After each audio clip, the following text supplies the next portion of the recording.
you're thinking about buying a place up here, you can either learn what I learned the easy way, or you can learn it the expensive way. So I'm going to walk you through exactly what owning here taught me, so you don't have to learn the hard way. Because I already paid for these mistakes, not because I'm a genius. Honestly, a couple of these were borderline reckless, but because my wife and I have bought multiple properties up here, lived in them, rented them, dealt with HOAs, and figured out what actually matters when you're not just visiting for a perfect ski weekend. So let me ask you this right up front. Do you want a mountain home that feels like a vacation every time you show up?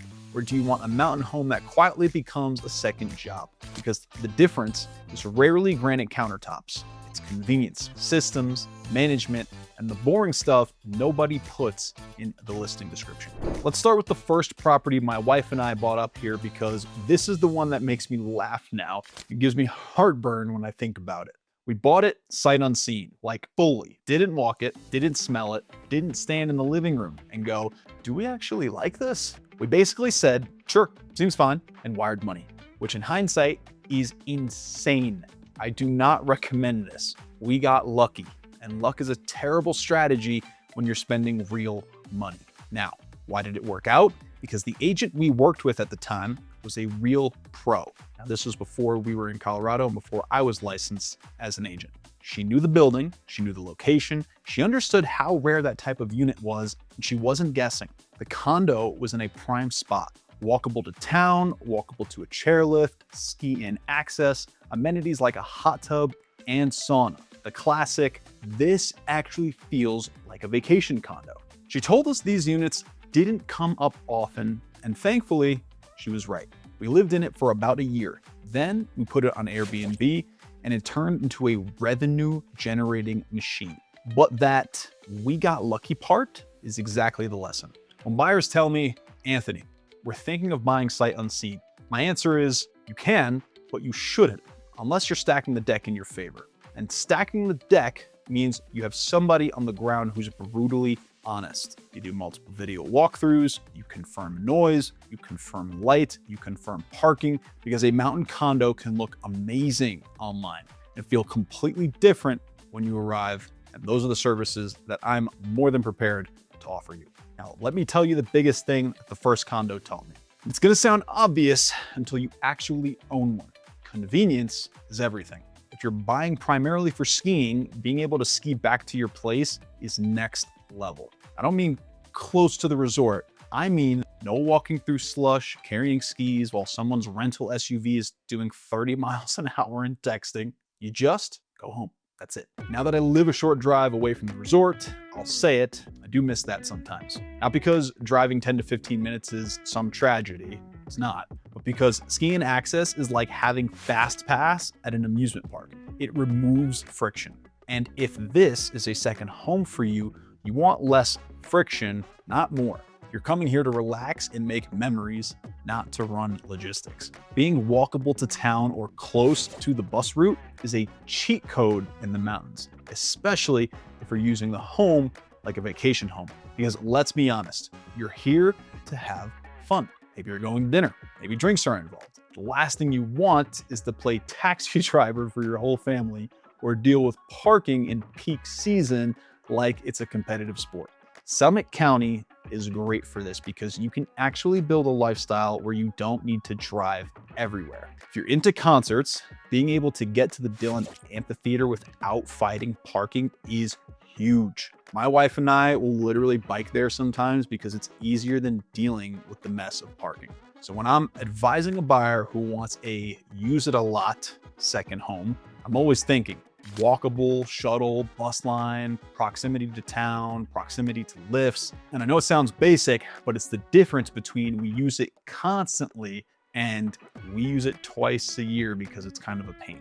Now, here's the part people don't think about until they're inside an older condo building, how it sounds. The first condo was an older building, built in the late 60s, and you could tell. The floors were a little creaky. The building was solid, but it just had other construction quirks. And we got very lucky because we were on the top floor. And if we were on a middle or lower unit in that building, I honestly think it would have driven us nuts. And if you're below that, you're basically listening to a herd of small horses all winter.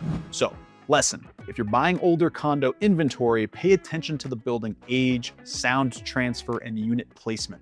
Top floor matters, corner matters, construction type matters. And if you're sensitive to noise, test it, don't guess. And this is something that when I tour properties for you via phone, FaceTime, this is something that I'm going to check for you and actually spend a significant amount of time in the condo so you don't have to guess. Now let's talk about the lesson that every mountain buyer eventually learns: HOAs and special assessments. People hear HOA and they either think, great, someone else handles maintenance, or they think, I hate HOAs. The truth is, in a mountain market, an HOA is just a different way of paying for maintenance. We're still paying, don't get me wrong, we're just paying collectively.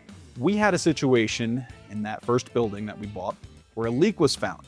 The HOA investigated and they discovered something that still makes me literally, it's just unbelievable. The building was built on a wooden foundation. What? A wooden foundation in the mountains where water exists, and it was failing. So the building had to be shored up, the foundation had to be replaced, and the numbers were not small. It ended up being roughly $120,000 per unit for the 1 bedrooms and more for the 2 bedrooms. And then once you start opening up an older building, you find more issues: electrical, plumbing, all the stuff. And we ended up north of $160,000 in total assessments over time. And to make matters even worse, the contractors were not properly documenting their work over time and were claiming that we owed them even more money. So we ended up getting into litigation with them and ending up having to settle for more money. Look, now we were okay because the unit produced strong rental revenue, and we had planned for the reality that older buildings eventually need big work. But this is where buyers get crushed. They buy into an HOA with weak reserves. They don't read the financials. They don't read the meeting minutes. They don't look at a reserve study. And then the assessment hits and it's like, surprise. If you're in a building where a lot of owners don't have the cash to pay, things get ugly.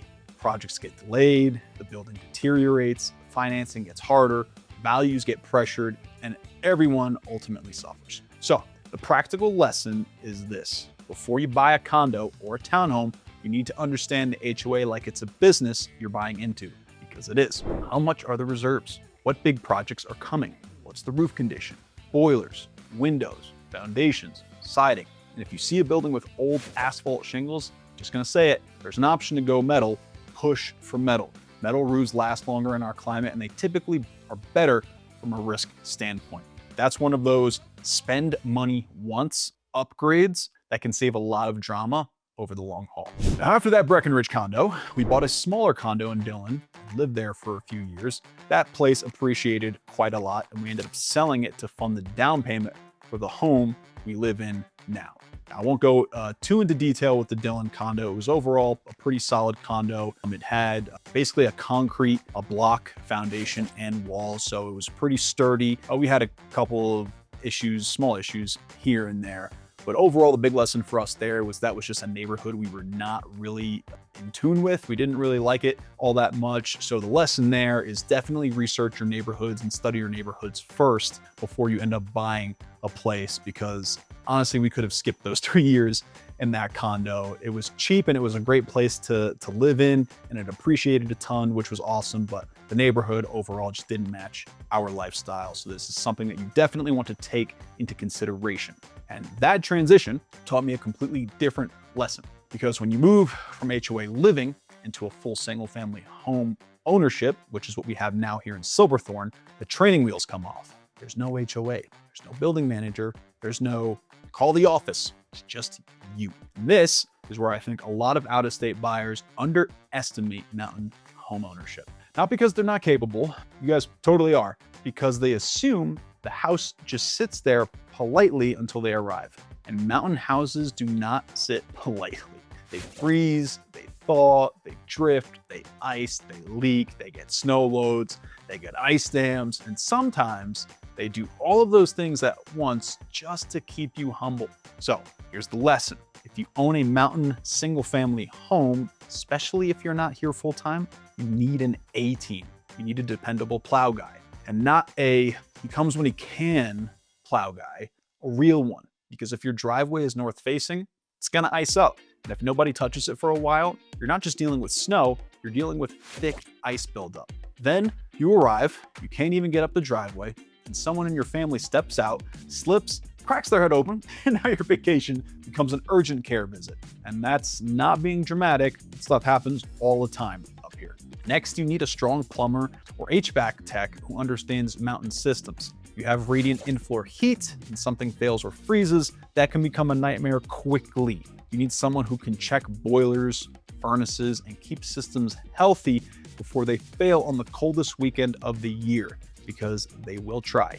Next, you need someone who understands roofs and gutters. Ice damming is real up here. Snow melts, refreezes, backs up, and you can end up with water finding its way into places you don't want water.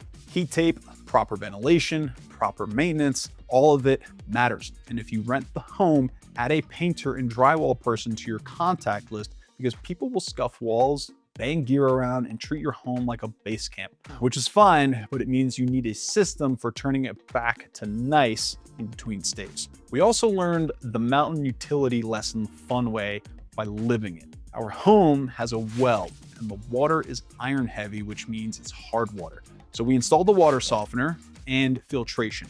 So if you're coming from a city water setup, this is one of those surprises that catches people. Different lots have different realities. It's not universal like it is in a suburban neighborhood, so you need to understand the systems and the true operating cost, not just the purchase price. And then there is the watershed and landscaping out here, which is not the same as it would be on, say, the East Coast. In dry years, trying to force a perfect lawn is not only expensive, it can be irresponsible depending on your setup. Many people here embrace more natural landscaping. We let nature do what it wants and we mow the rest. And honestly, it can be beautiful. The perfect green lawn expectation is one of the fastest ways to fight Colorado instead of living in Colorado. Some other things that we need to mention: short-term rental rules and licensing, because it's confusing. A lot of buyers assume if I buy a condo in a ski town, I can just Airbnb it when I'm not here. Not always. Many towns and counties require licenses. In Breckenridge, for example, you need a valid short-term rental license, better known as an accommodation unit license, and it's required regardless of how you market the property.